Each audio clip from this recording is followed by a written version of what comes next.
Any questions on what we did last time? Okay, here's a question. What did we do last time?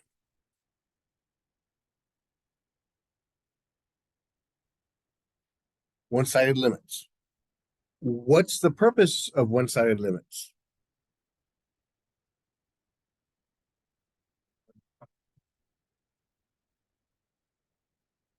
That's what it finds. What's the purpose of it?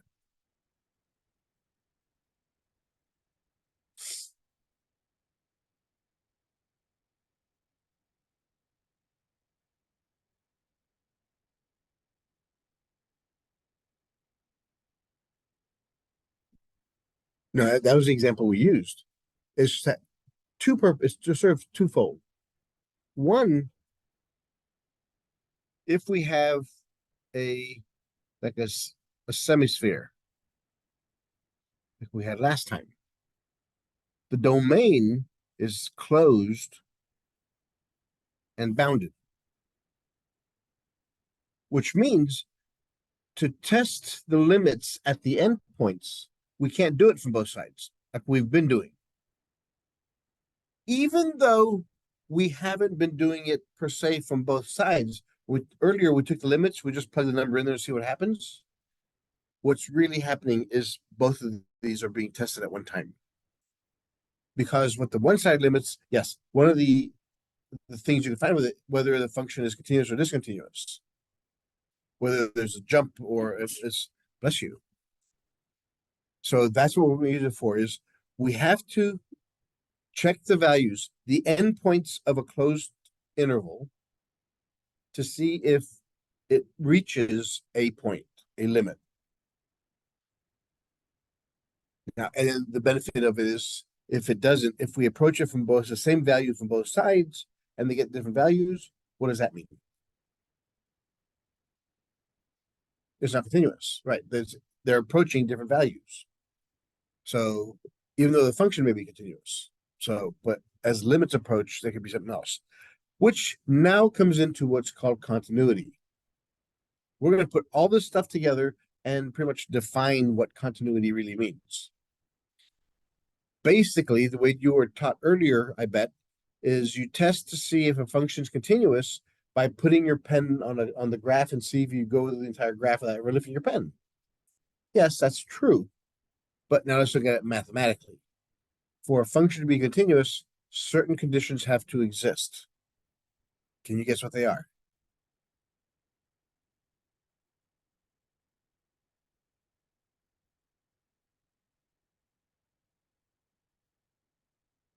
Here's a sheet. Can you guess what they are? I mean, just top of your head. If I asked you to define continuity, the whole thing, yeah. If I asked you to define something being continuous, what would you look for?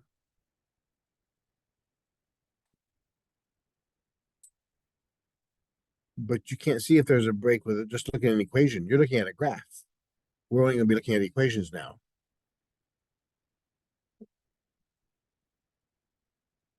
What do you mean cancels out? Why would it cancel out? What if it's not irrational?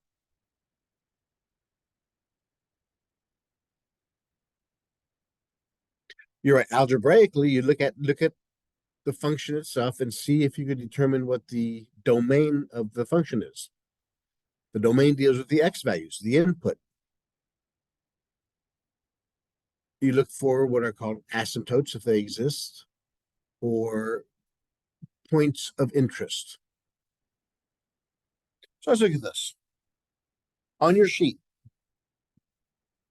intuitively, the function f of x, whose graph can be stretched over its domain, is one unbroken motion, is an example of continuous motion. As I said, is if you have a graph and you could point at one end of the graph and go through the entire graph, that's how you used to be defined as continuous in the old days in algebra and stuff.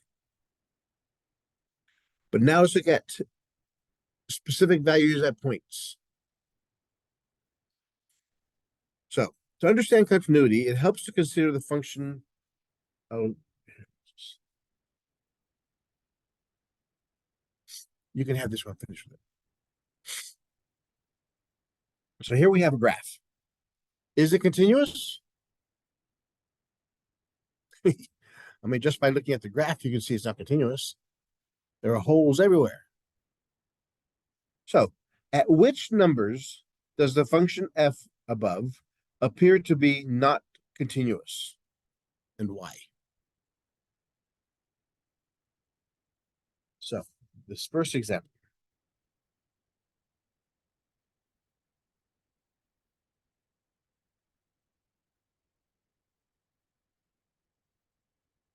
So look at the graph.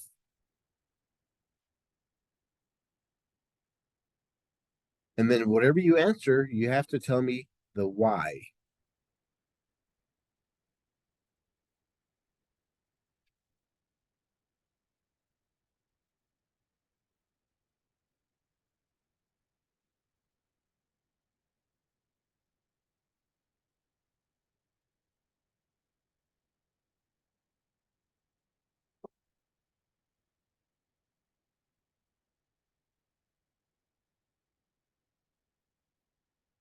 So what values are we going to look at to determine whether it's continuous or not?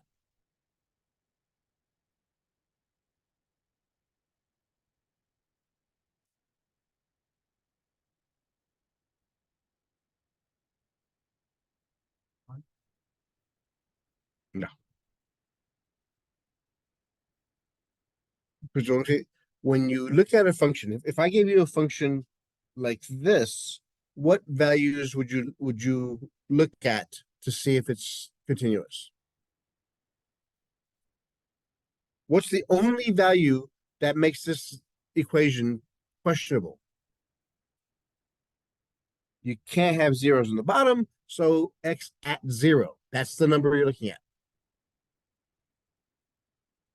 So what we're looking at here is what's happening at those points. At 0. That's important because it's an endpoint of our domain. At 1. At 2. So we're going to look at each one of these separately. You have to examine the endpoints of a function, of a domain, and then all the critical points inside there.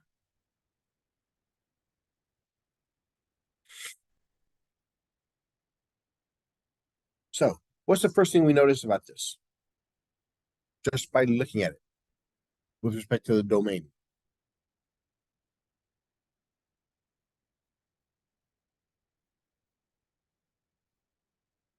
What about the domain?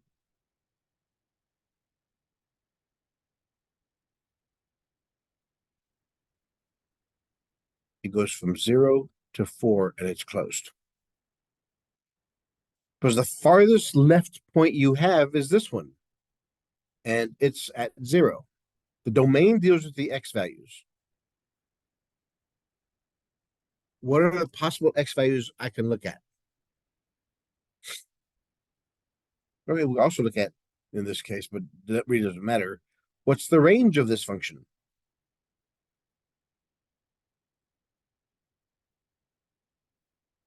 0 at that.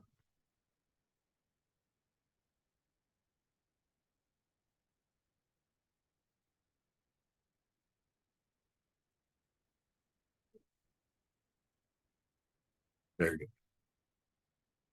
Because this one is an open circle, so we can't use 0. And it goes all the way up to 2. And we can use that. So that's our range. Again, this is from algebra. So let's look at these points now. We have to look at these points here. Because at 0, what do we know? It's a value. It's a closed, so that means that point exists. So let's look at when x equals 1. What happens? What happens when x equals 1? Now, this is a math class. How would you prove that? Use what we learned previously. Have we learned anything we can use here?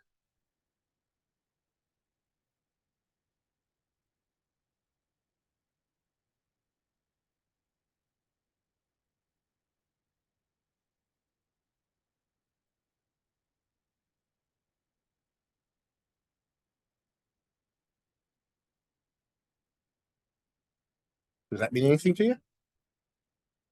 What does this mean?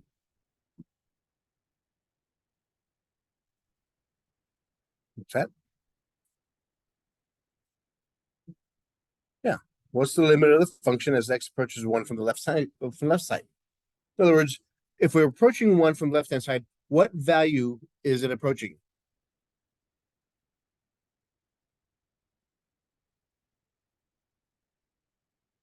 Because we're putting in the x values. We put the x values in there. Where are the y values going? They're going down to 0.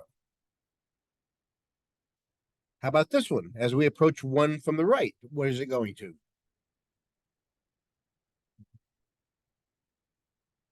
It's a constant function on this side. Okay, so we look at that. Are they the same? So there is a jump at x equals 1, or discontinuity. By jump, I mean a discontinuity.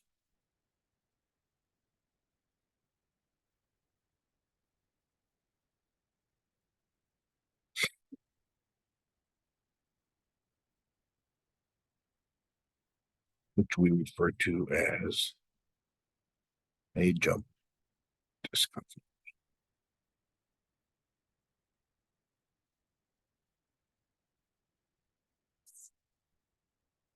The function is discontinuous at 1 because they approach different values. And we call that, since because it goes from 1 and jumps to another, it's a jump discontinuity. All right, the second value.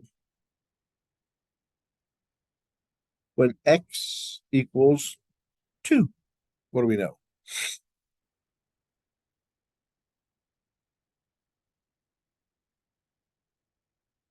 We do the same thing. Since we're looking at continuity. What continuity means is it has to approach the same value as you approach the same x value from both sides. So if I'm asking you, is this continuous? You want to jump straight into your limit functions.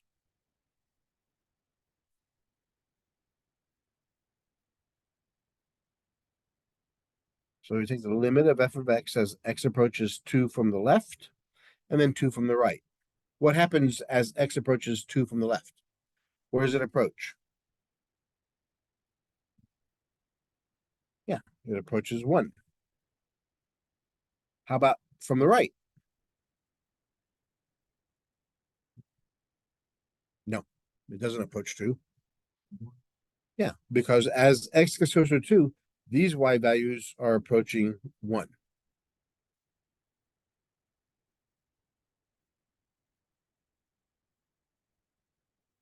Again, as we said a few weeks ago, a limit does not have to exist at that point. It simply has to approach the same value at that point. So what we see here is there's a hole there and it jumps up there. What is that called? That's called a removable discontinuity.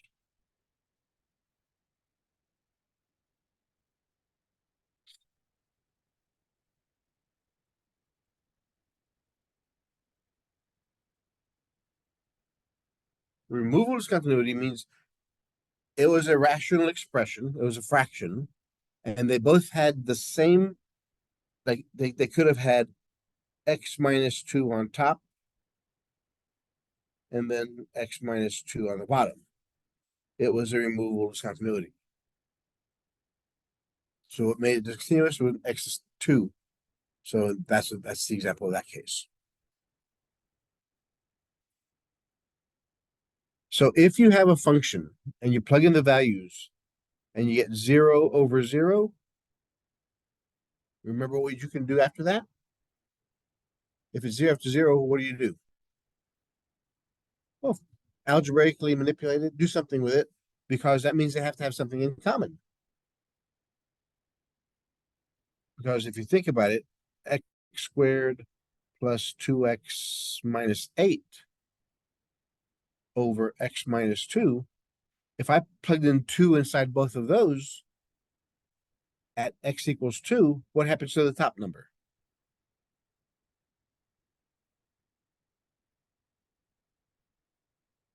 Yeah.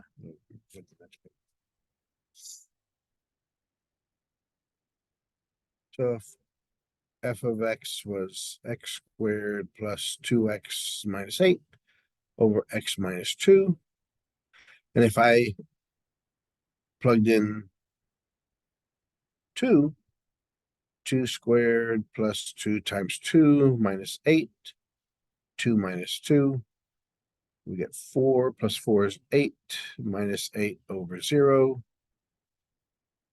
So we get 0, 0. So we go through this one and factor it out.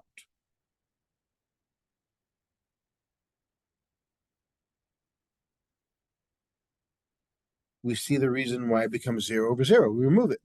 That's the removable discontinuity. So now, when we plugged in 2 inside there, our value is 6. And that's how come you'll have a hole at where the limit is and a dot somewhere else. That's how you represent a jump discontinuity. I mean, a removal discontinuity. All right. When x equals 3, what happens?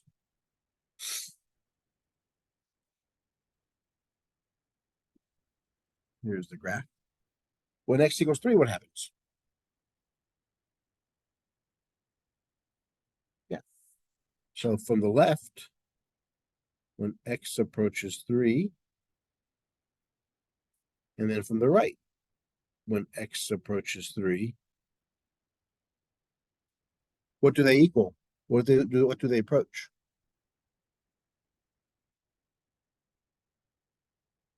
So at 3, it's not too impressive. Nothing happens. It just goes to the same point. It's continuity there. When x equals 4, what happens?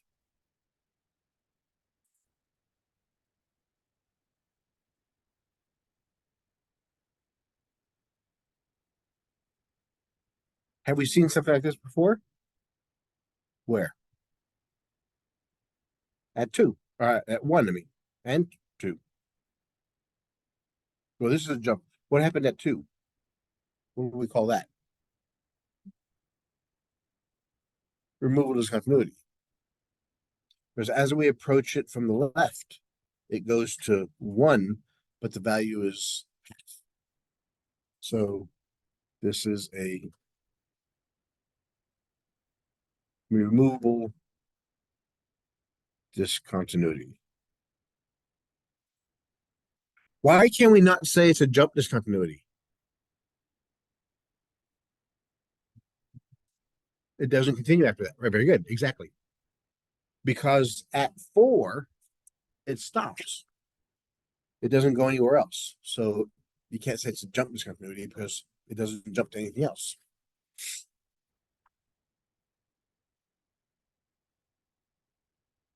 All right.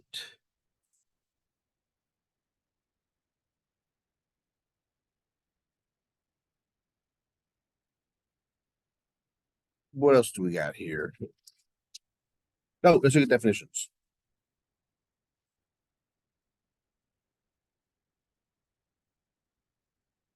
So that's how you analyze a function. You look at the equation, find any asymptotes, any factors possible. And if you have fractional expressions, then you can have removable or jump discontinuities.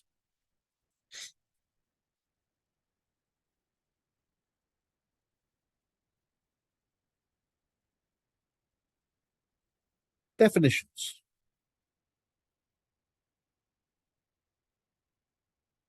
Let C be a real number. In other words, it's between negative infinity and positive infinity.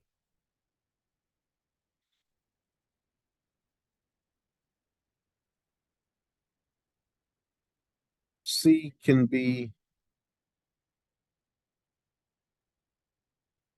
either an interior point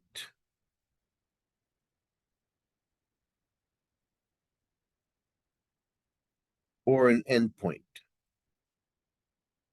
What's the difference there? What does that mean?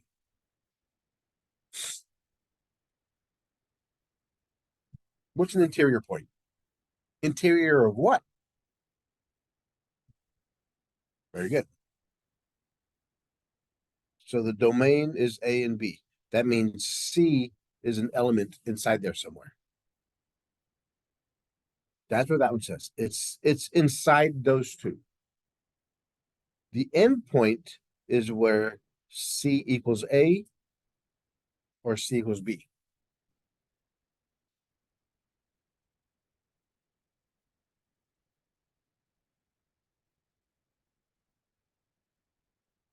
So we'll get, let C be a real number.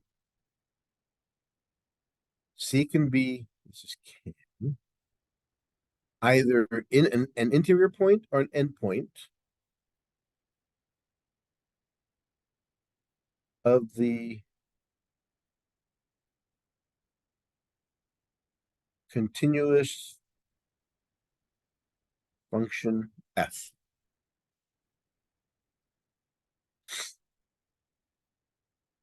So let's look at these. First,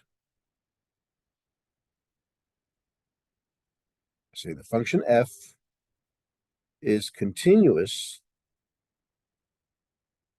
at the value c if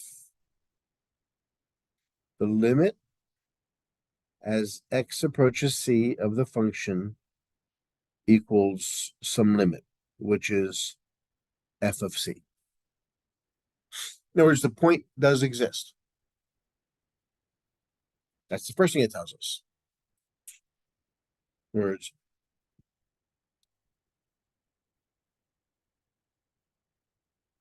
the point at C exists.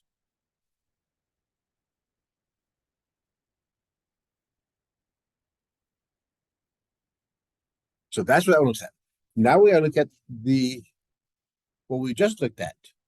Then 2 f is right continuous at C. In other words, the limit as x approaches C from the right exists, and it's L.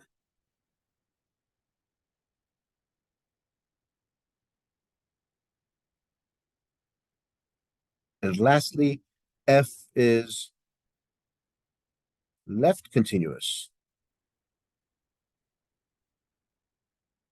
at C if the limit as x approaches C from the left of the function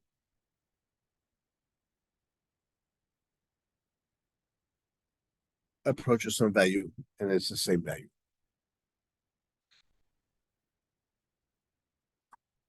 If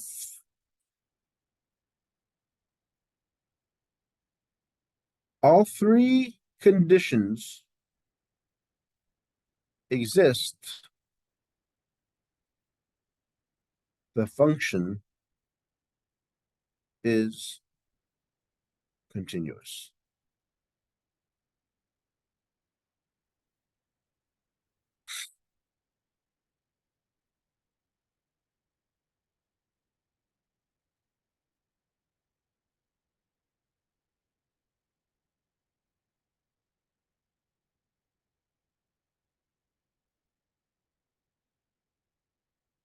Do you always have to have a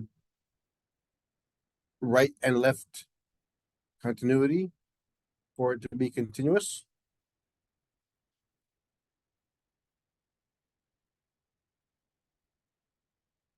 In other words, we just stated three conditions.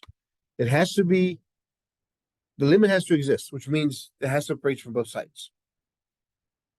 2, it has to approach it from the right and it has to approach it left separately. do they all three have to exist for it to be a continuous function? Let's look at this example. Here's a graph.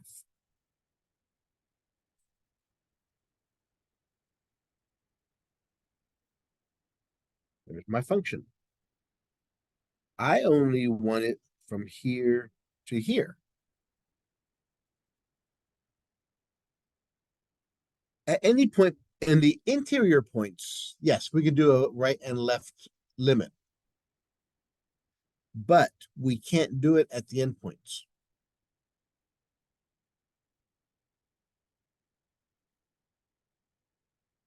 So generally, if the domain is all real numbers, yes, then you can do any point you can find left and right. But if you have a closed interval, at the endpoints, you can only do one-sided limits.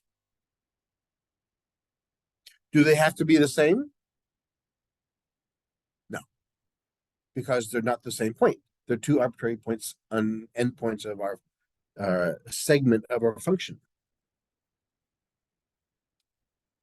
So let's look at this.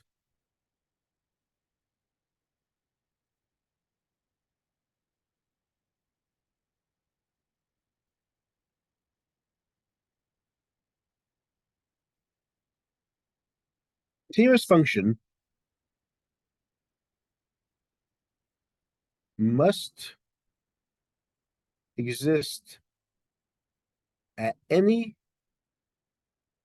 point C inside the domain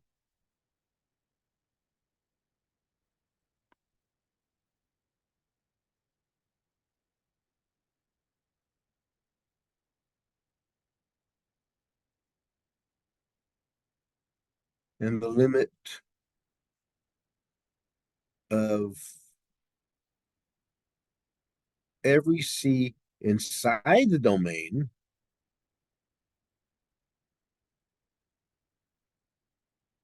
must also exist. That's a very, very high level looking down at it. That's example of what continuity means.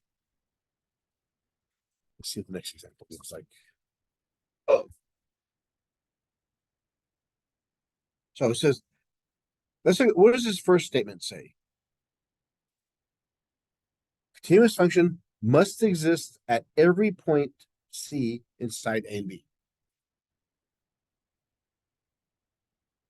So here's A, here's B.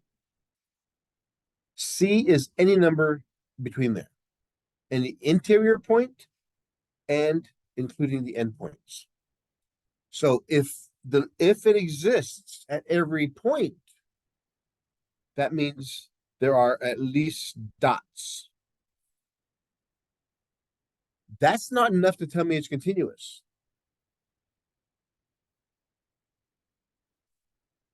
Example. What function is that?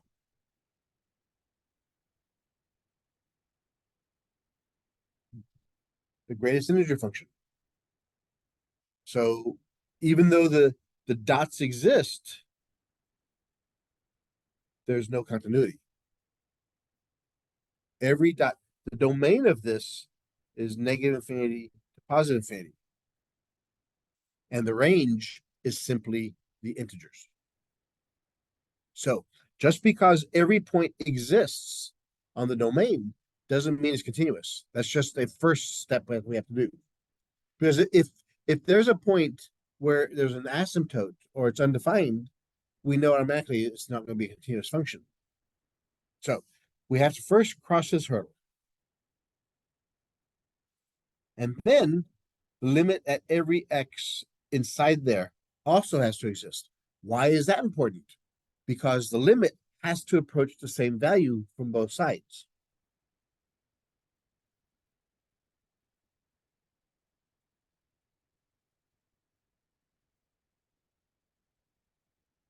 Now, again, as with this first one, just puts a dot up there at C. which corresponds to some function f of c, which is what we call our limit. So if it's continuous, then everything on the left-hand side has to approach that number, and everything on the right-hand side has to approach that number. This is done at every point. No matter where we put c, it has to exist at every point to be continuous. Give me an example where if we look at a domain of -2 to 2, give me a function where that doesn't exist.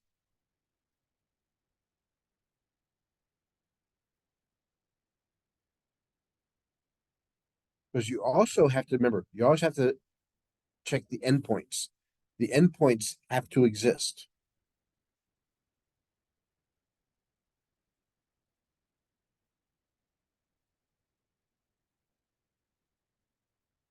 Give me a graph or give me a function where from -2 to 2. From a library of functions, which functions have those values from the library of functions?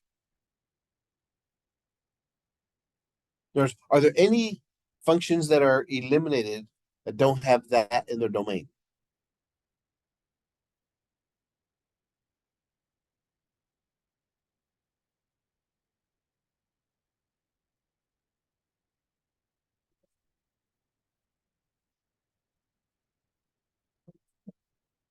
That's exactly that's what I was getting to in a second. If we look at it, okay, the constant function, yeah, that works because at -2 and 2 that exists, and then at every point between there it works. Linear function, same thing, it works. Quadratic function, cubic function, the cube root function. The only one that I can think of so far that doesn't work is the square root because it can't go negative.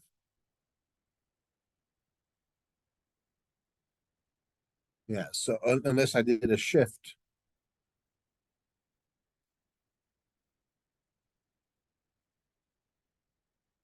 So again, the better you know the library of functions, you can start seeing these things in your head.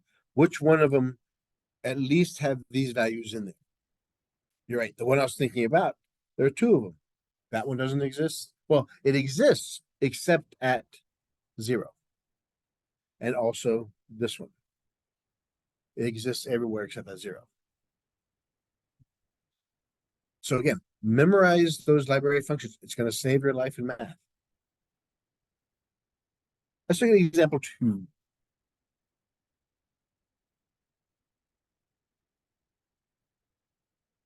F of x equals square root of 4 minus x squared. From from -2 to 2.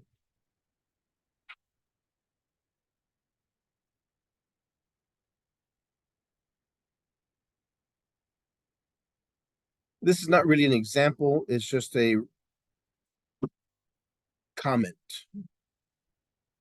Because our domain is within here, we can't do a two-sided limit here, so we have to do a one-sided limit at both of those. So at the endpoints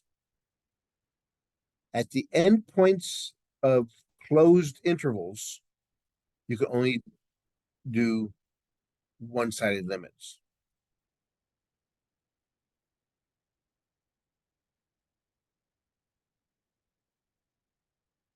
And they have to exist. They have to exist.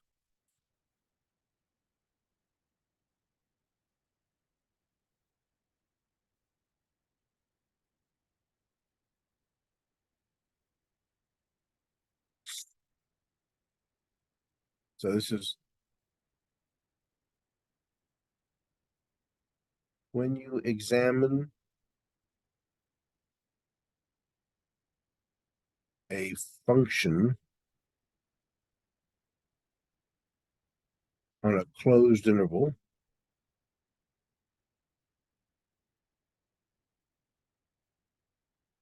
a b,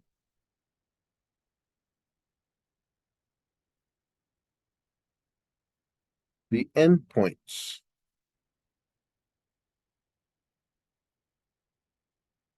must have a one-sided limit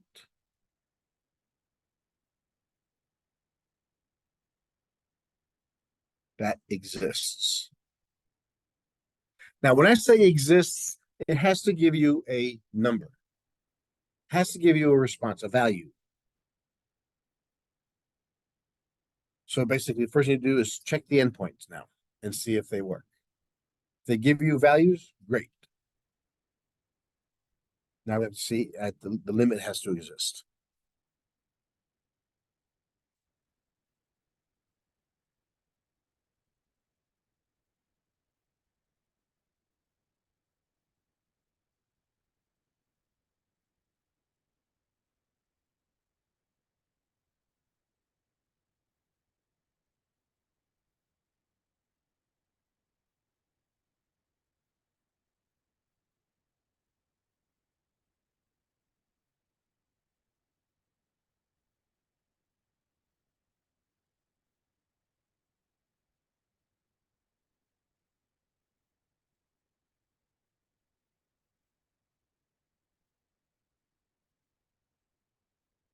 Okay. Example 3.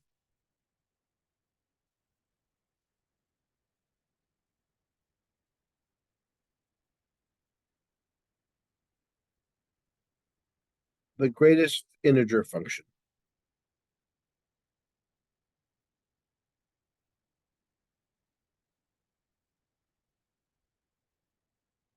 Let's look at on this.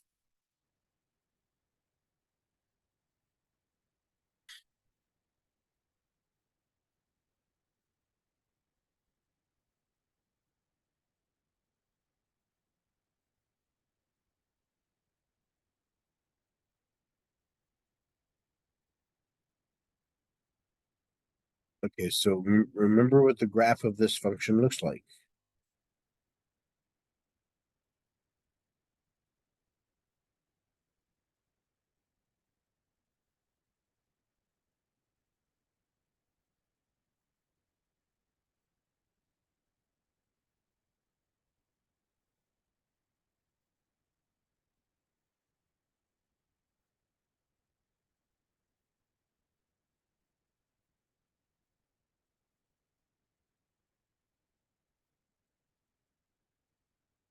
Actually, that shifts it over, but get the idea. What do we notice about this function on the domain?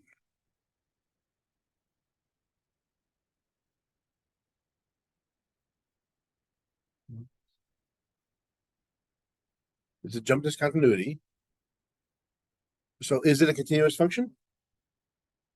Because it fails what? Which part of what we talked about does it fail? The one-sided limits.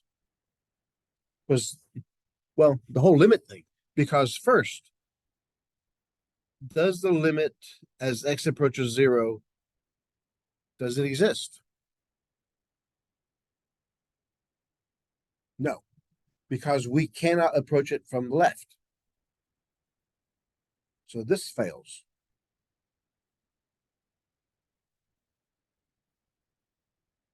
From x approaches 0 from the right, do we have a value?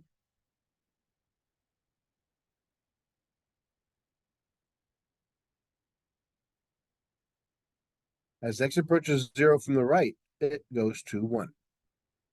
Because it's all these values. As x approaches 0 from the left, we can't go to it, so that doesn't exist. So a jump discontinuity, the stair step function, the greatest integer function, fails the continuity test at 2 points, which is what we're going to call that is the continuity test.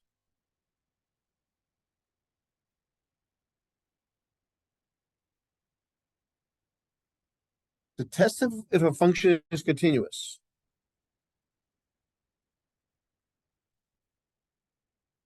A function is continuous at a point C inside the closed interval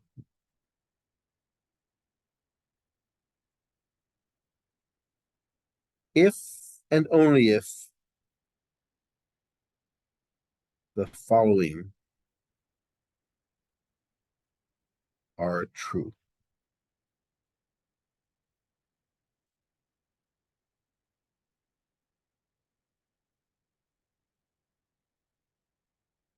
How do we test? If I give you a limit function, what's the first thing you want to do before you do anything? If I give you a limit function with an equation, in other words, if I gave you this, the limit of 2x plus 1 as x approaches 4, what's the first thing you're going to do? Plug it in. So plug in that value, exists. So the first thing, at the value c that we're looking at, the function has to exist. The value has to exist. The y value has to be there. It can't be an asymptote. It can't be outside the domain of the function. The second thing, the limit as we're approaching that function or that value c,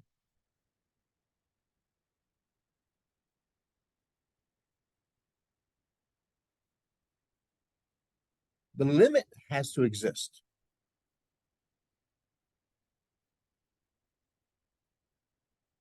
Now, remember, this thing here, this has two parts. The limit as x approaches c from the left has to exist.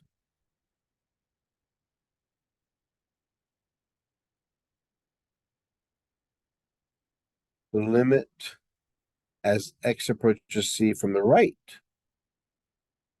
has to exist.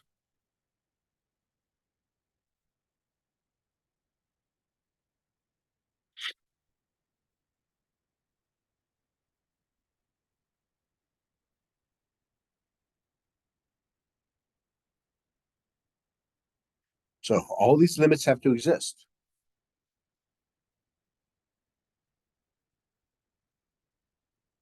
And what has to be true is f of c's have to be the same value.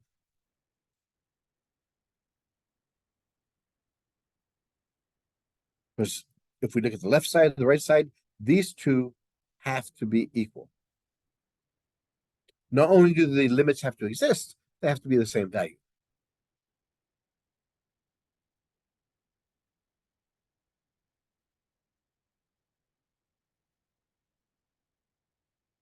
Which now to summarize this, remember at the beginning we said that f of c has to exist. The limits have to exist. So what we're saying here is the limit as x approaches c of the function also has to equal the value that it's approaching.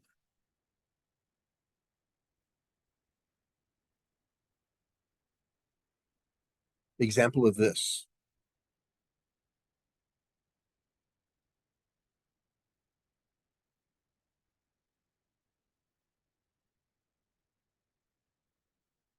This is our function at, that's the value c we're looking at.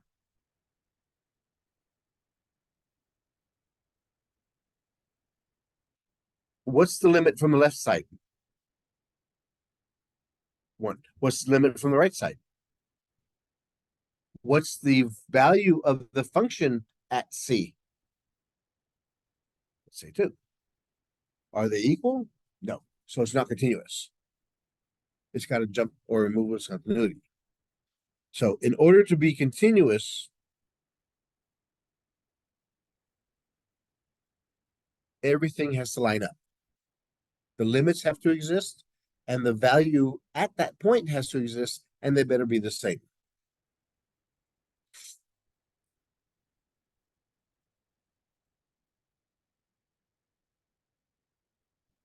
Yeah, and we talked about the example before, we talked about that to death. So we don't have to worry about example 4. We just talked about that one. So does it make sense of what we're talking about here? Continuity now has to have a meaning. We have to look at each point, and they have to exist. And they have to go to the same point.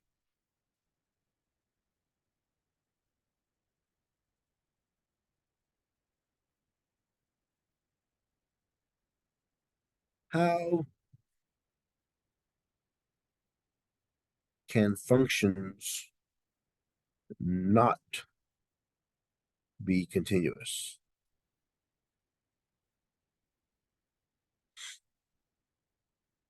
How can functions not be continuous?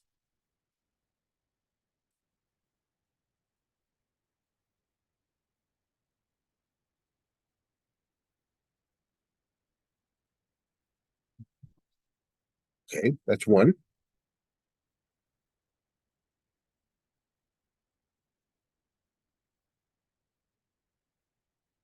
Jump or removable discontinuity. Or it's just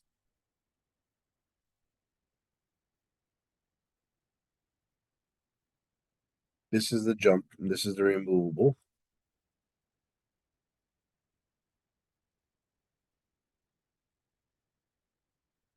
What else?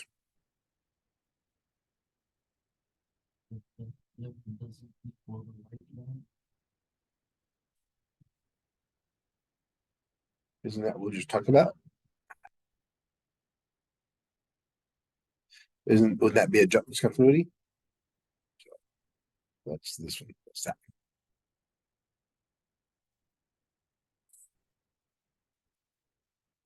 That one? That one. What else?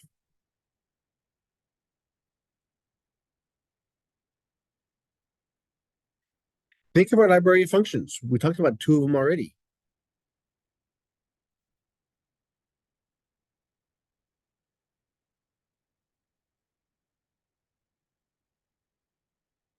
What happens? Asymptotes. Do we have a function that has an asymptote? And this is basic rules. Let's not go to the trig functions yet. Yep.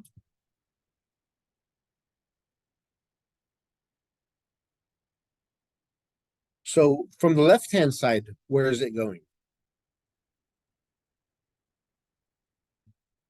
Nope.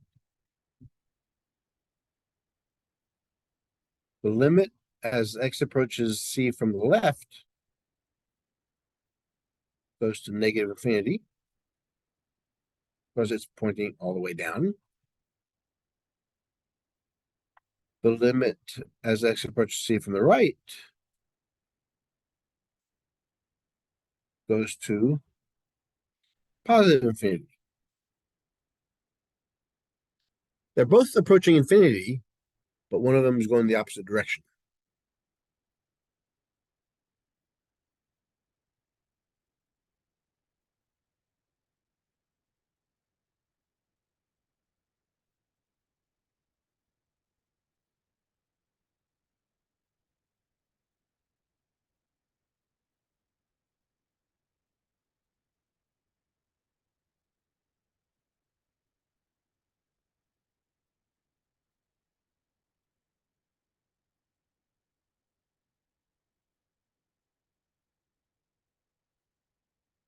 Because the earlier one, the 1 over x, this is 1 over x. That one's going to opposite directions. So that obviously it's a discontinuity. But these two, 1 over x squared, they're both approaching infinity. So why aren't they equal?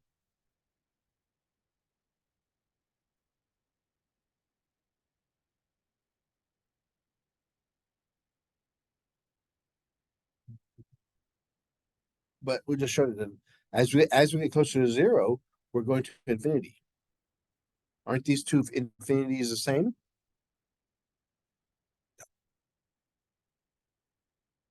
No, no, they'll never touch. They will get infinitely close to each other, but never touch. So the values do not exist. Okay, what's another one? We talked about one last week. Remember the one that was oscillating?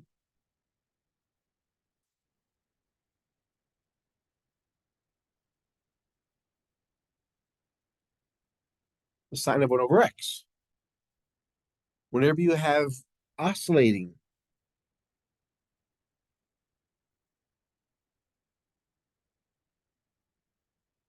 functions.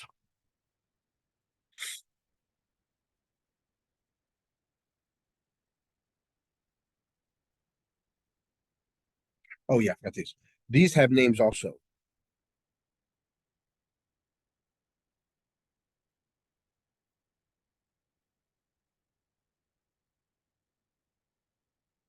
Infinite discontinuity.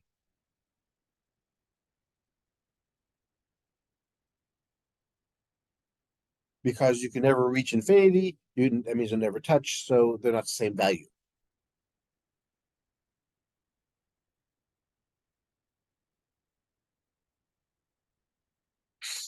And that should be about it. Because there aren't any other functions we can look at. Because this one, if it's oscillating sporadically,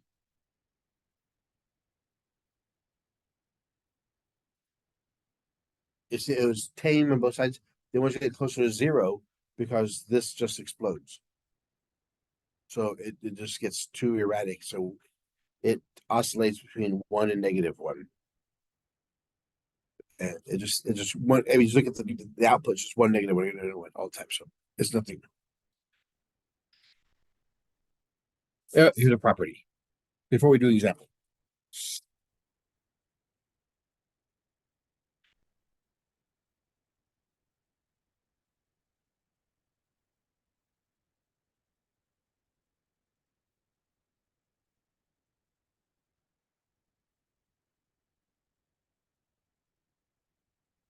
property of a continuous function or property of continuity.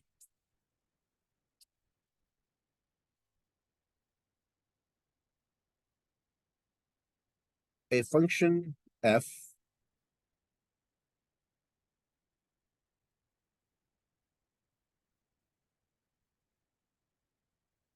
will always have a specific or specified domain.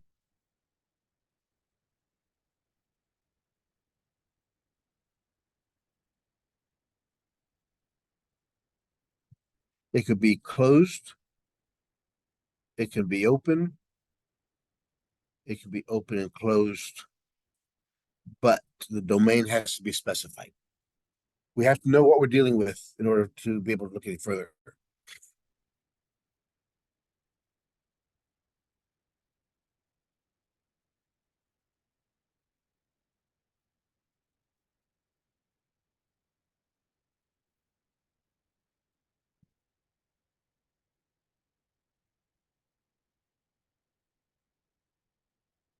So if the domain changes, and actually we'll talk about this, then so does the domain. What does that mean? How can a function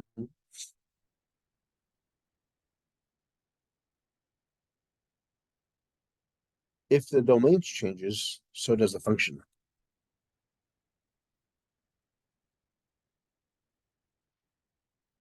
And you can also say backwards. If the function changes, so does the domain. Give me an example of that.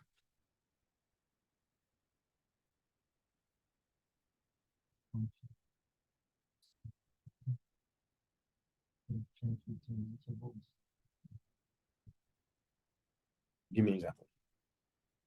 Give me a function. root function. How's that going to change the domain? Because it's negative infinity, positive infinity. And intervals will be different. And if you're rising in one interval and falling in the other. But how can you change the cube root function? Can you change the cube root function, or can you change inside the function? How about this? Let's look at square root.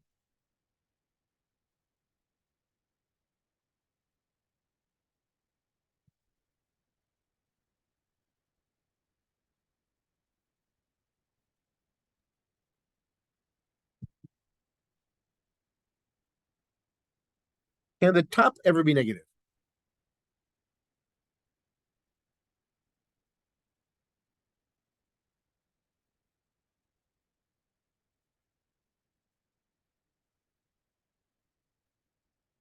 No, because no matter what negative you give me and I square it, it's going to be bigger than the negative value.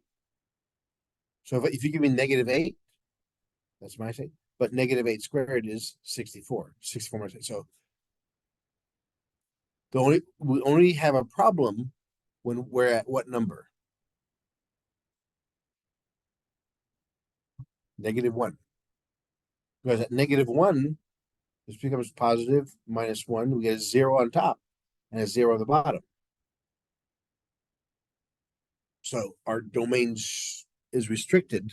We can have everything except x equals -1.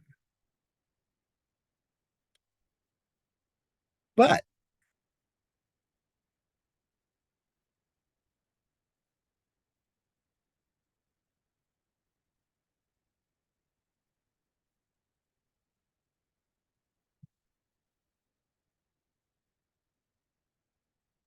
now what's my domain? Because this domain, I can go all the way, as long as I don't use -1, I'm okay.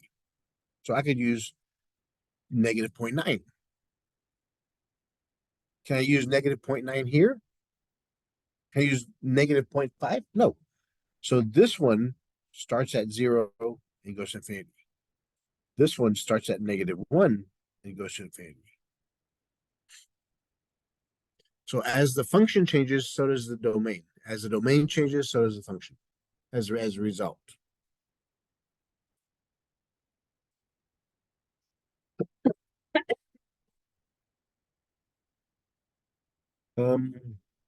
Let's look at the theorem 8.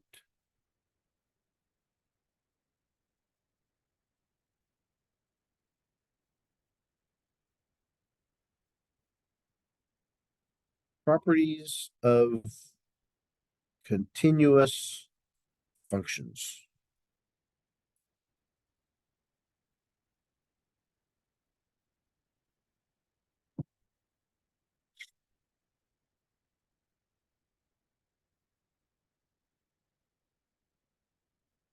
And you should have those in your these are the ones we're going to talk about.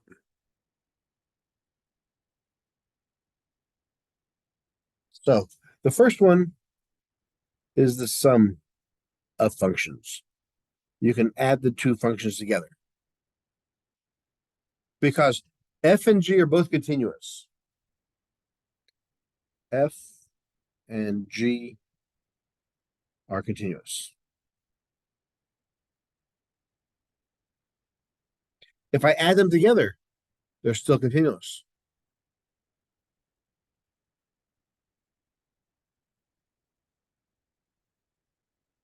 If I subtract them, they're still continuous. So the sum and difference of continuous functions will give you a continuous function.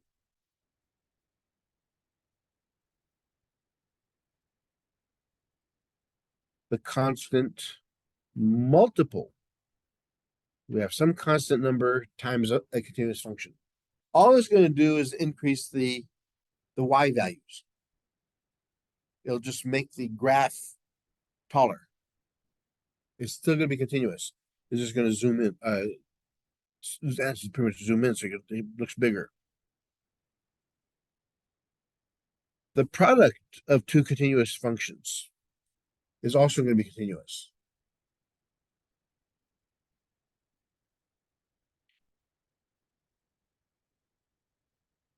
the quotient of if f and g are both continuous at every point in the domain or the entire real numbers, then the rational number will also be continuous. As long as,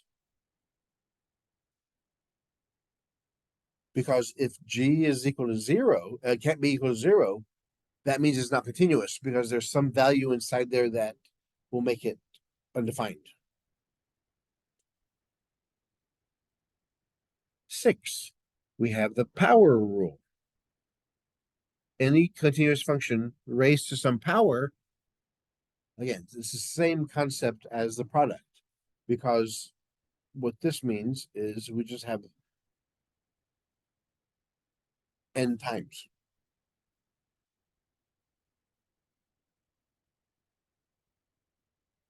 And the root power, the root function.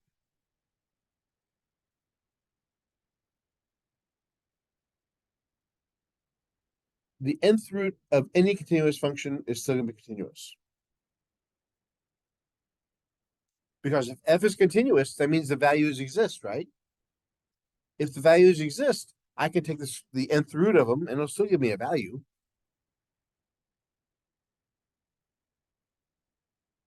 What restrictions do we have there?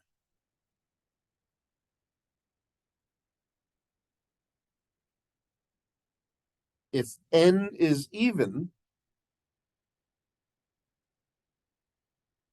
in other words, if we have a square root or fourth root of f, what can x not be? Or what can f, the function, what kind of values can it not have?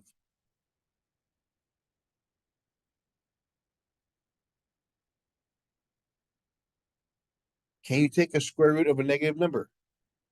No. So if you have an even root, because this is a square root, if n is even, f must be greater than or equal to 0.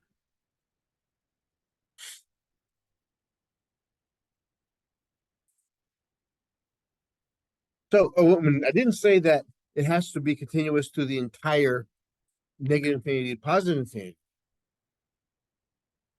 It just has to be continuous in the domain. So if n is even, our domain has to be between 0 and infinity. Yes.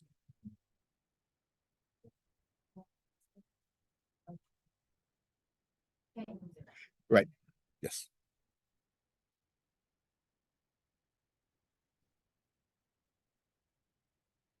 Right. It'll be asymptotic. Let's look at example 6.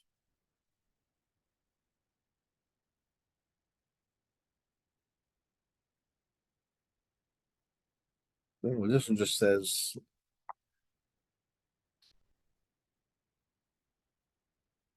for every polynomial. What is a polynomial? What polynomials?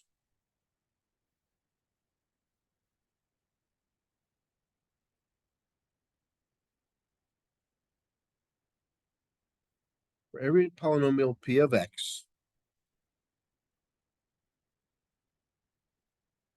this is a to a n minus 1 plus ax plus x.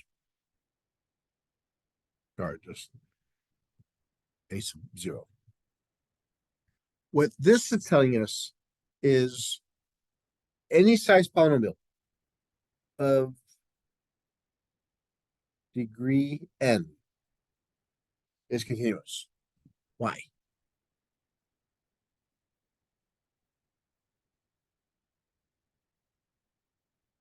Because if we look at the polynomials, the first term, the leading term, tells us the shape, direction, and the type of the number of solutions we're going to have. Remember from algebra, this chart.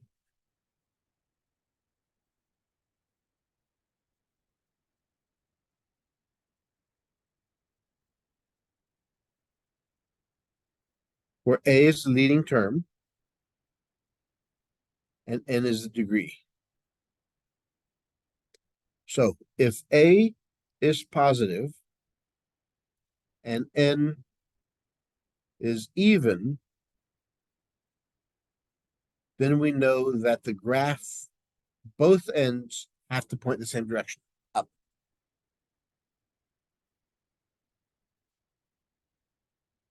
If the degree is odd, then it's an increasing function. They point opposite directions. If your leading coefficient is negative and N is even, then both ends point down. A is negative, the leading term is negative, coefficient, and N is odd. That means it's a decreasing function. Y'all remember that chart from algebra, or you never seen it before? This is what's called end behavior. You've heard that before, but this chart just makes it easier to see.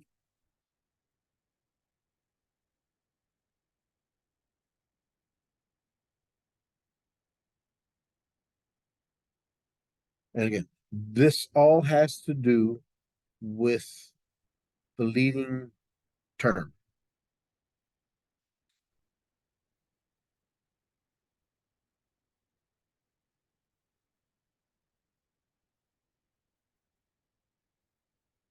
Like the properties also told us, if we have a quotient in the polynomial, since the function's continuous top and bottom, then the whole function itself is continuous.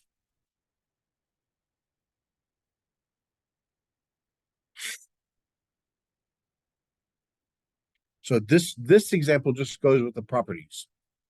So if since the polynomial, each factor of it is continuous, that means the whole thing's continuous. Each part of it. Each of these things are continuous parts.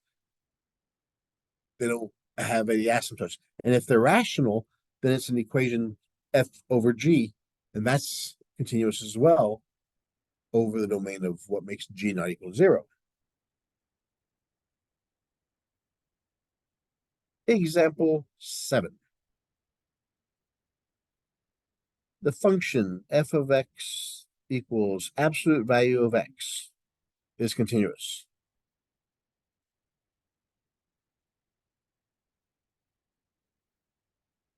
If x is positive,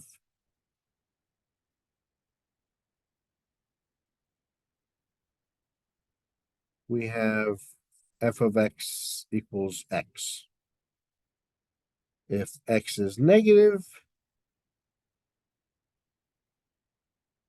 we have f of x equals negative x.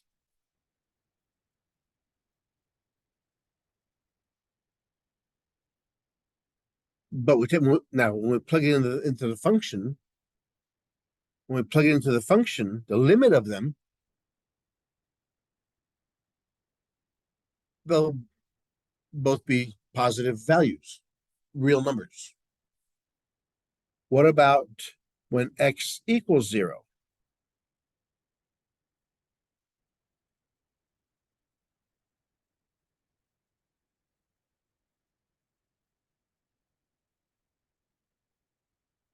The limit of our function as x equals 0. The function is absolute value. What happens at 0? Is that a real number? Yeah. On the left-hand side, it's going towards 0. On the right-hand side, it's going towards 0. So the limits exist on left and right-hand side. The function exists at that point, so it's a continuous function.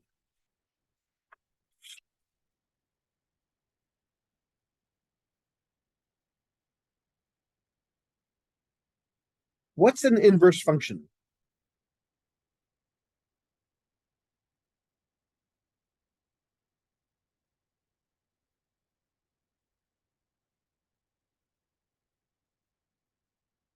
Anybody remember?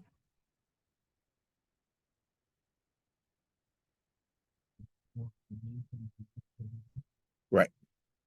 So f of x has a domain and a range, which is, I'll call these one.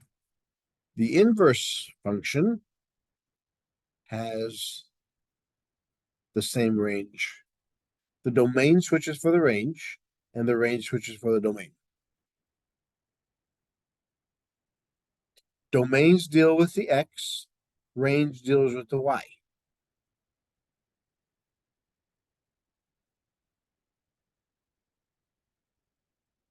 This tells us what we have to do.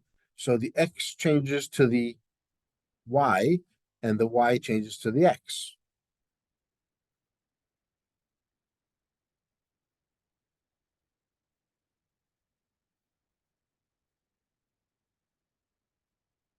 This is our original function.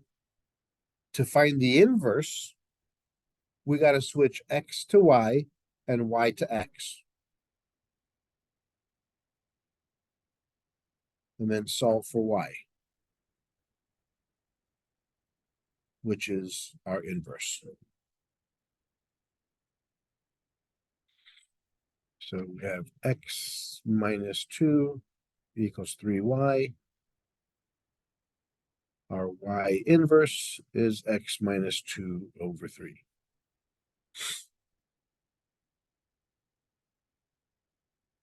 And what this says is if the function is continuous, the original function is continuous, that means all the x's have to exist, all the y's have to exist. Since that's true, if I put it into find the inverse of it, if the inverse exists, we already know that the x and y's are continuous, so the whole thing is continuous. So if you have an inverse function, if you have a function and you find the inverse, that has to be continuous because the original function was continuous. They're practically the same questions, same equations. So as it says in your notes, so the inverse function is continuous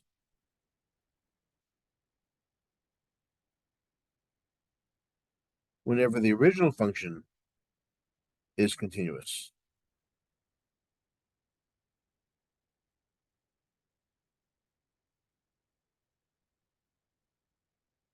On an interval.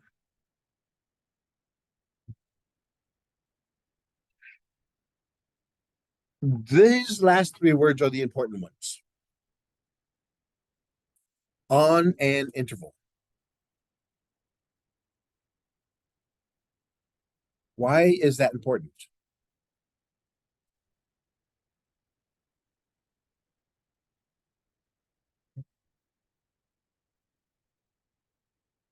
Are all functions continuous at negative infinity, positive infinity? Square root of x isn't.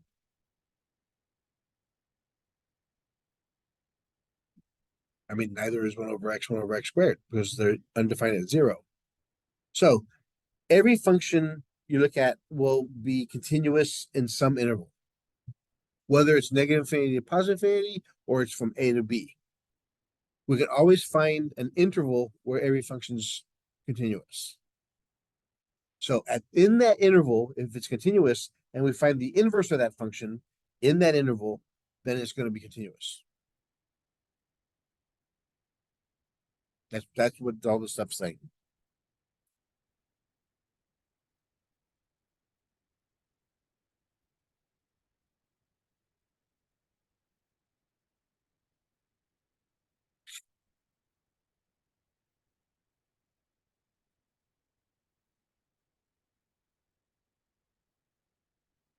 Exponential equations. Find the inverse of that one.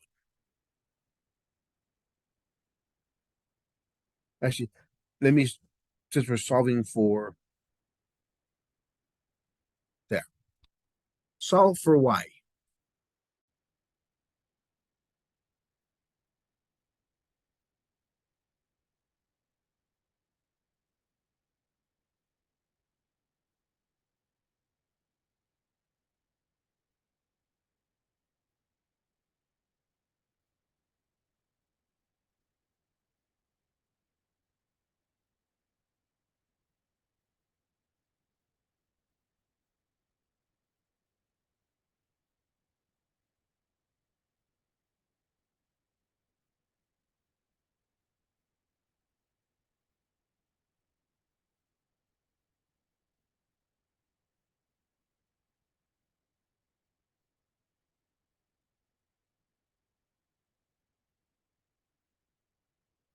This is a simple, the conversion to logarithmic equations. What's the base of this equation here? So this number here, well, let's do this mathematically. How would we get y down from the top?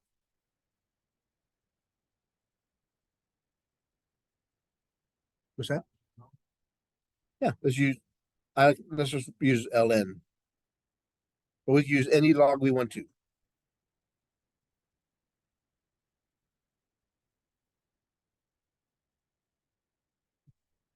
Exponents go out in front. So we get y ln 3 equals ln x. Divide by ln 3.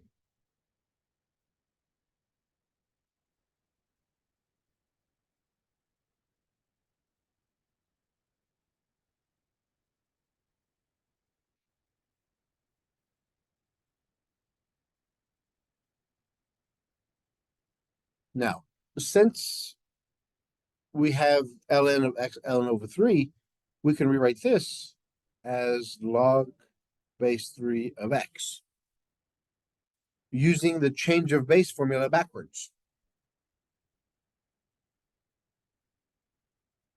Whatever's on top is your operation, whatever's on the bottom is your base. Since they're both to the same ln. Why would we use this instead of this if we want to find a value? Calculators only do base 10 and ln. That's all calculators do. This is log base 10, and this is log base e. Any other base that you have that you're trying to figure out the value for, you'd have to convert it to an ln or log function. Because if I said, okay, get your calculators out and solve this, you couldn't do it. Or if I said, find me the value of that.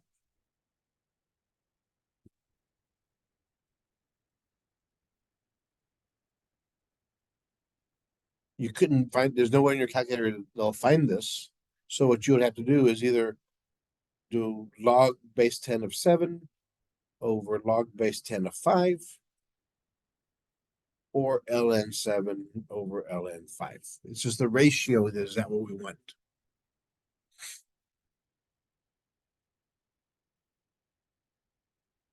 What's a composite function?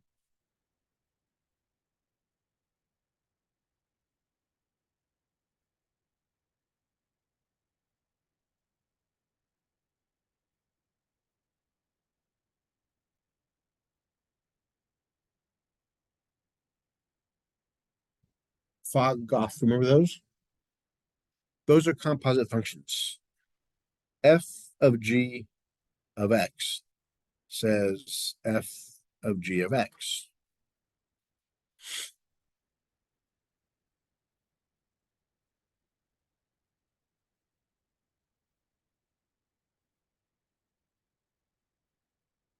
So what this is saying here, if f and g are both continuous,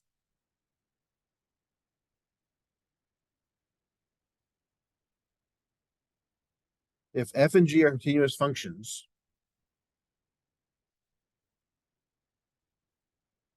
then so is the composition of f and g.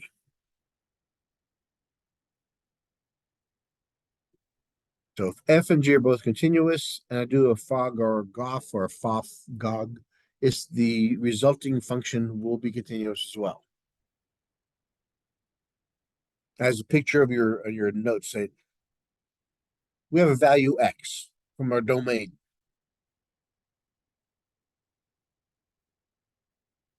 It maps into f of x, which is continuous.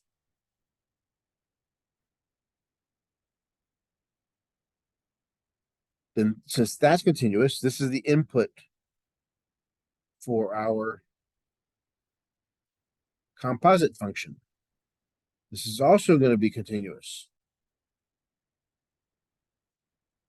Because the input's continuous and the whole function is continuous, so the whole thing's continuous. Or you can just go straight to the very find the composition of the functions and then plug in the values. It's always going to give you a solution. That's what it says there. And that's what theorem 9 states. Composition of continuous functions. If f is continuous at C and g is continuous at f of C, then the composition of g of f is continuous at C.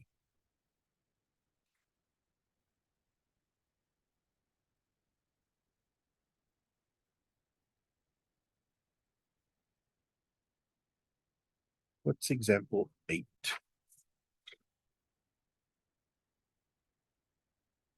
Example 8.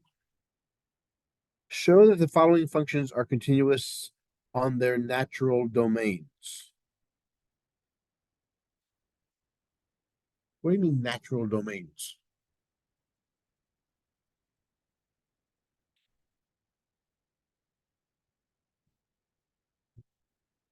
But yeah, the base domain of the function itself, right?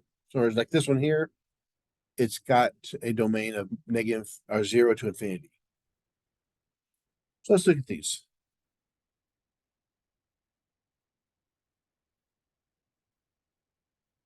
Example 8. A.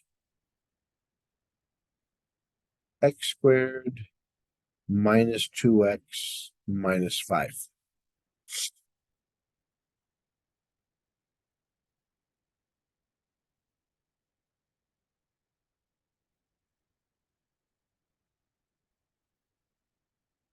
Instead of 5, let's just use 8 instead.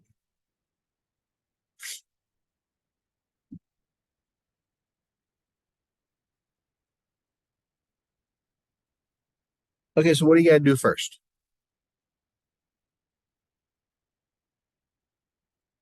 Factor it.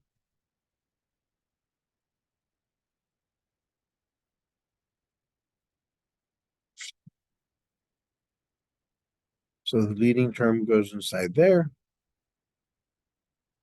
The second sign's a minus, which tells us that the both signs have to be different.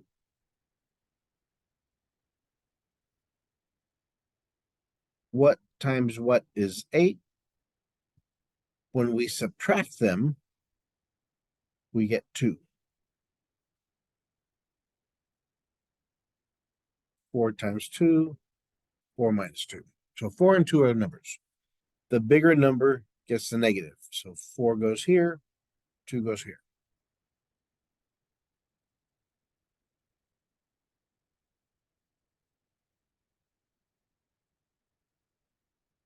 So our intercepts are at -2 and +4.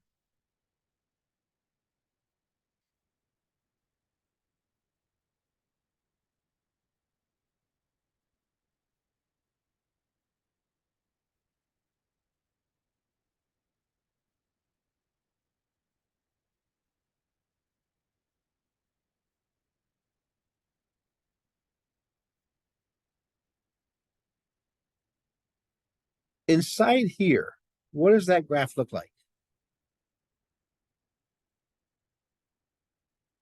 Inside the function.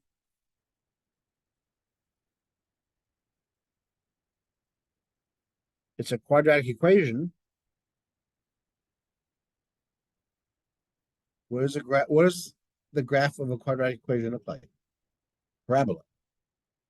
So we know it's going to be a parabola. -2 and 4 are the x-intercepts. -8 is the y-intercept.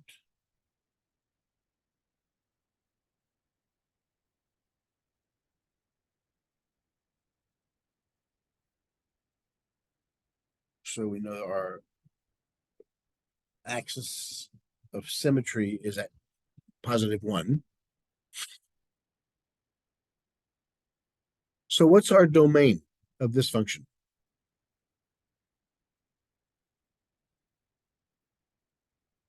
So remember, what's the natural domain of square root?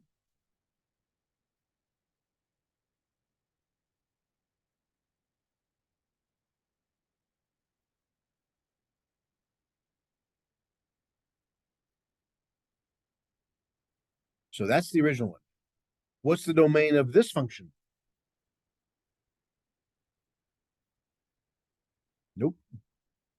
It's a square root. What can you not have inside square roots? Negatives. You can have 0. So in other words, our domain is negative infinity to -2.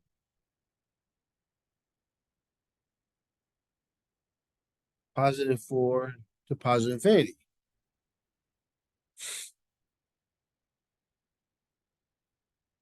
So is this domain inside this one? Is this domain inside that one? Yeah, that's what I just proved it.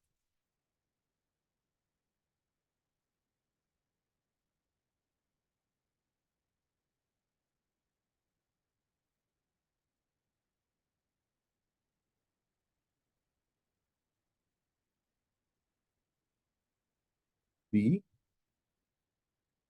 y is equal to x to the 2/3 over 1 plus x to the 4th.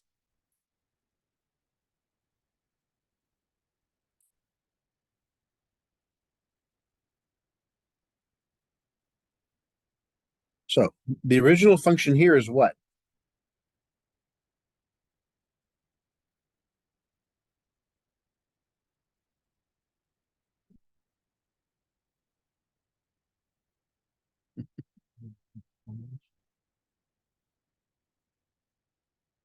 Well, you have the bigger x on the bottom. So it's going to look at either as 1 over x or 1 over x squared. Since we have 2 x's on top, cube root squared, we have more on the bottom. So, but either of these, our domains are going to be the same.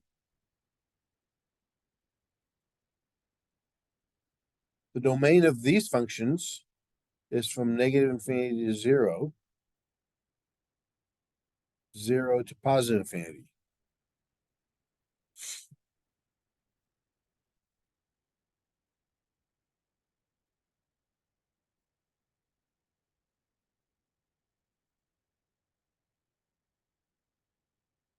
So the only thing we can't use is x equals 0. But anyway, we're looking for the domain. Will the domain of this function be within these guys? So what's the domain of this one? Can the value ever be negative? It's either going to be negative, positive, or 0. Can it be negative? No. Because x to the power 2/3 is the cube root of x squared. Or cube root of x squared. In other words, your value, if I gave you negative x in there and I square it, I get positive. So the cube root of a positive is positive. The cube root of a negative number is negative, but when I square it, it becomes positive. So this one is always going to be greater than or equal to 0. How about the bottom? Can the bottom ever be negative?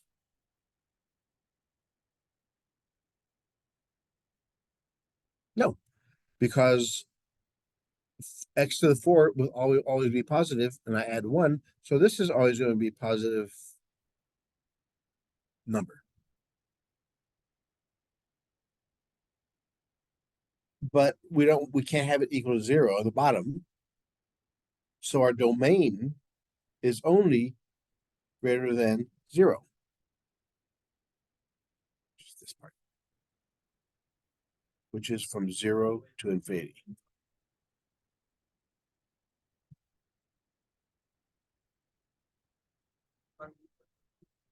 You see what I just did?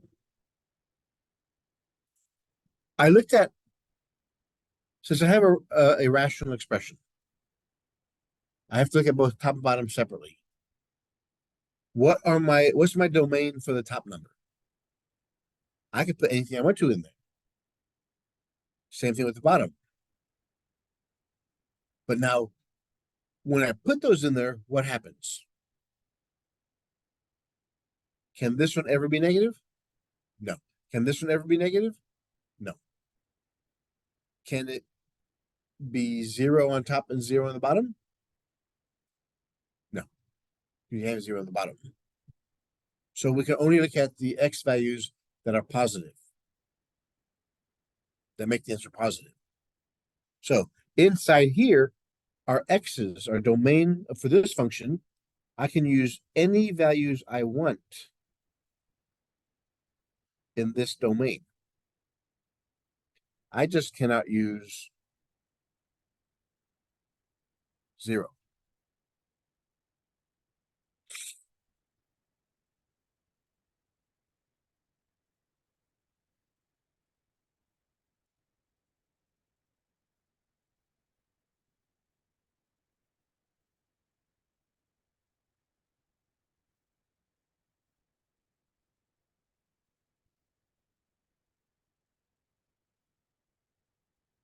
How about this one? So I'm thinking this one here, I may have wrote down wrong.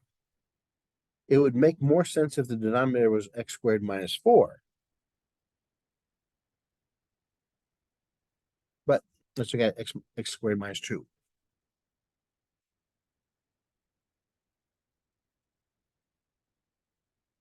Yes. Well, so let's look at this. X squared minus 4. If we did that, yeah, we did x minus 2. This would be x minus 2, x plus 2. The difference of 2 squares.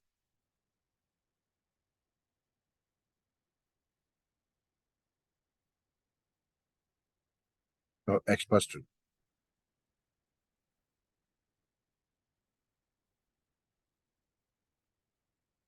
And because of that, our domain is all real numbers. After we simplify it. We'd of course have a jump discontinuity or removable discontinuity at x equals 2. But our domain is still pretty much the same. It's all real numbers.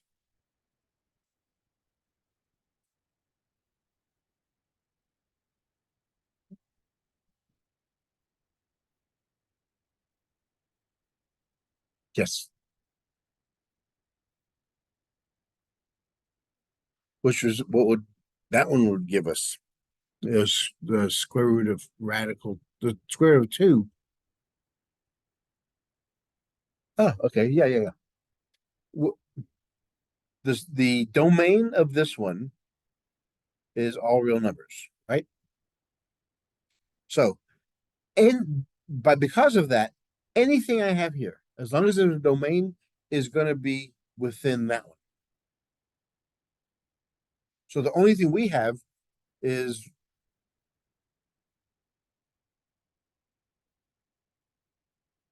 we have one, it's a subset. It's a proper subset. It has one less than the original set.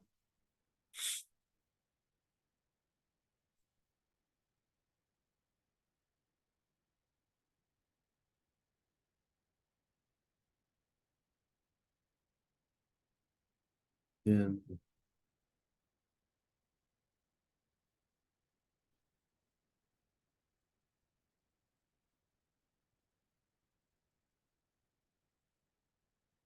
can the denominator ever be 0?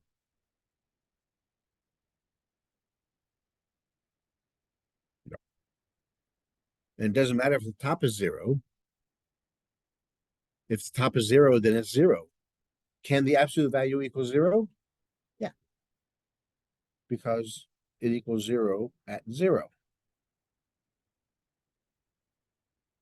So since everything here washes out, the domain is all real numbers. The top function is continuous, the bottom is continuous on all real numbers. Therefore, the rational equation is rational. I mean, is continuous through everything.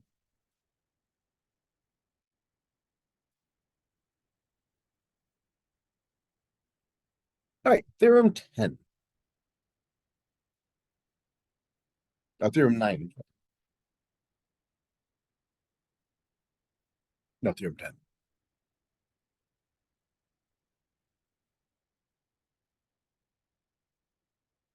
Limits of continuous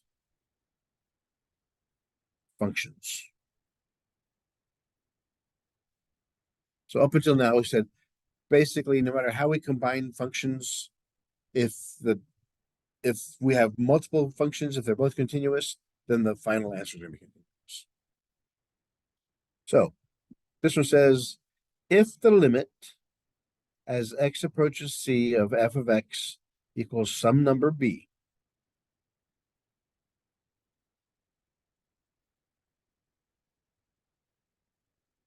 and g is another continuous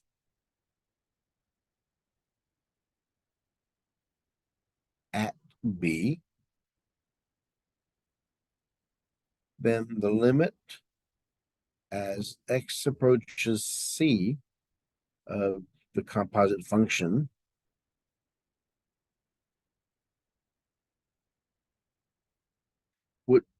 which would equal f of g of f of c.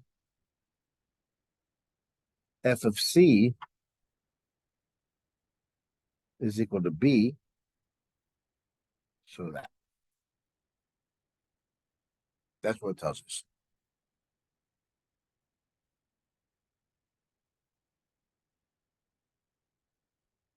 What this one says is look for, if you have a function, see if you can make it into a combination of functions. But if we make it a combination of functions, it's much easier. Once we found this, we knew the inside is taken care of. It becomes b when x goes to c. And so that's also a continuous function.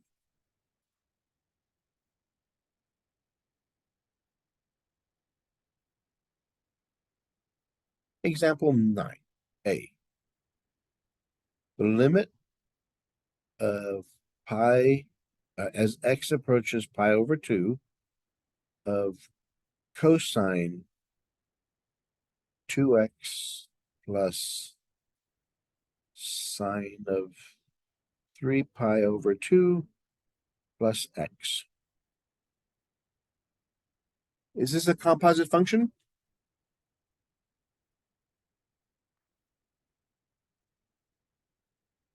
F of x equals 2x plus sine of 3 pi over 2 plus x. So g of f of x is the inside. G of x is cosine x.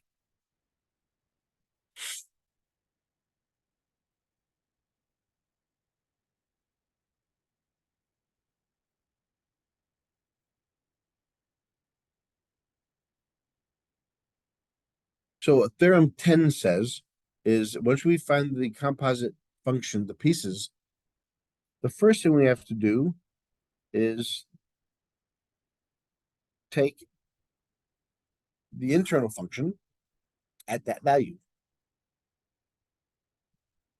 So that's 2 times pi over 2 plus sine 3 pi over 2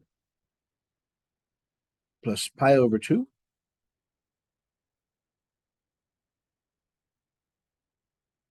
pi. 3 pi over 2 plus pi over 2 is 4 pi over 2. It simplifies to 2 pi. So it's sine of 2 pi. What is sine of 2 pi?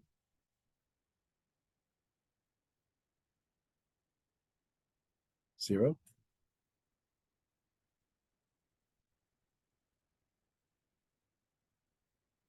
So this is f at pi over 2.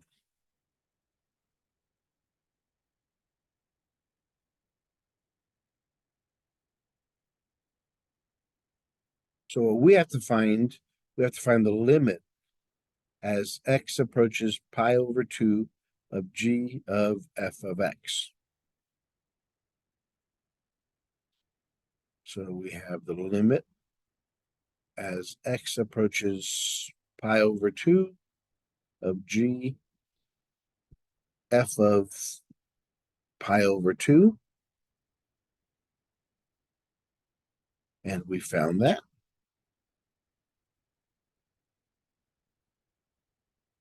F of pi over 2 is pi.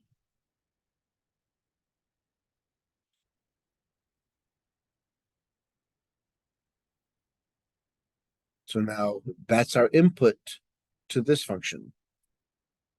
Cosine of x. Cosine of pi is what?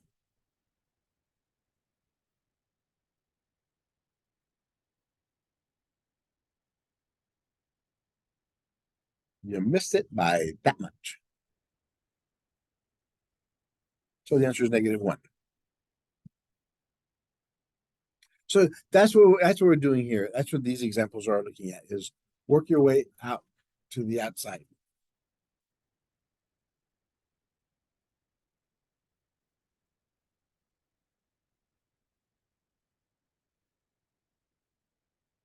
Limit as x approaches 1 of the inverse of sine 1 minus x, 1 minus x squared.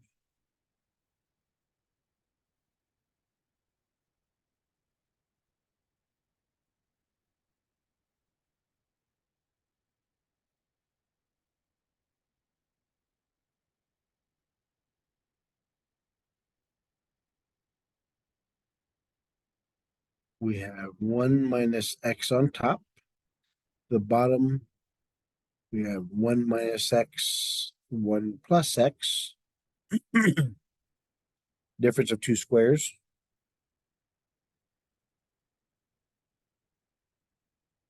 So the 1 minus x cancels.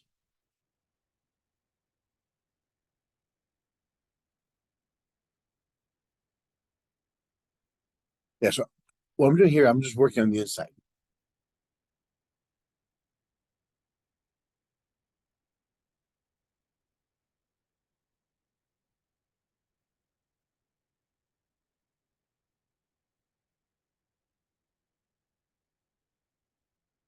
When x is 1, we get 1 over 1 plus 1. Oh, we get inverse of sine of 1 over 1. So the inverse of sine of 1/2. At what angle does sine equal 1/2? Look at your cheat sheets. Sine is a y value. At what value does sine equal 1/2?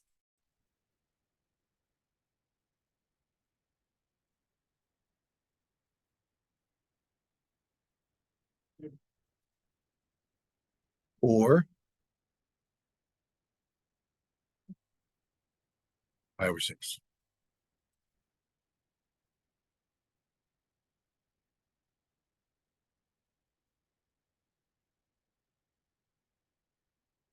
The limit as x approaches 0 of radical x plus 1 e tangent x.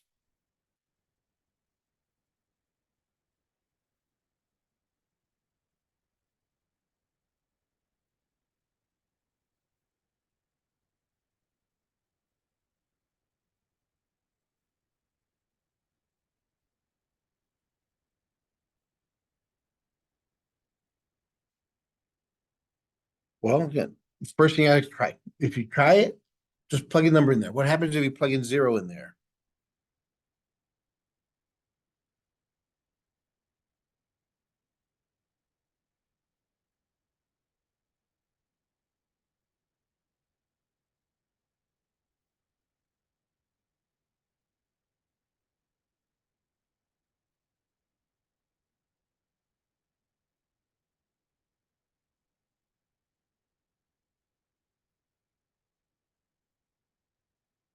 equals 1.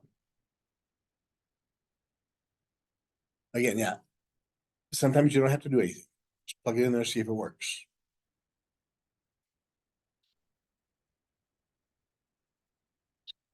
Okay, we're getting close to the end. We'll finish these next, we only have 2 more left, 3 more left. We'll do those next time, but we have a couple of theorems to talk about. So with this question, here's gonna look at, so we'll pick up from here. We'll pick up from the intermediate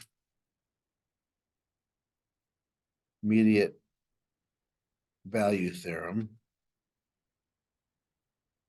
for continuous functions.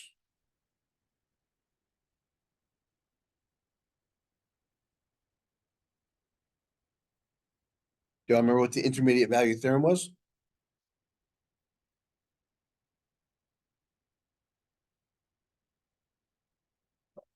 The couple of you do this. If you have 2 points, A and B, and they exist, so you have f of A and f of B. If the function is continuous, then there has to be a point somewhere between there, any point C, that also exists. So if f of A exists and f of B exists, and it's a continuous function between A and B, that means f of C also has to exist.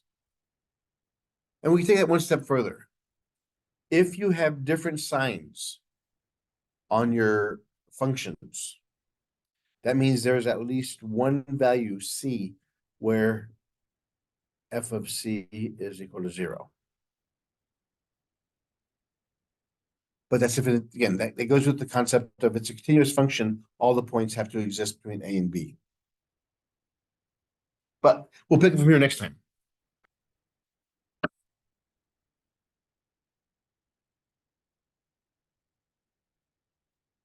I don't know where the time went. I thought I had plenty more time. Have a great, safe weekend.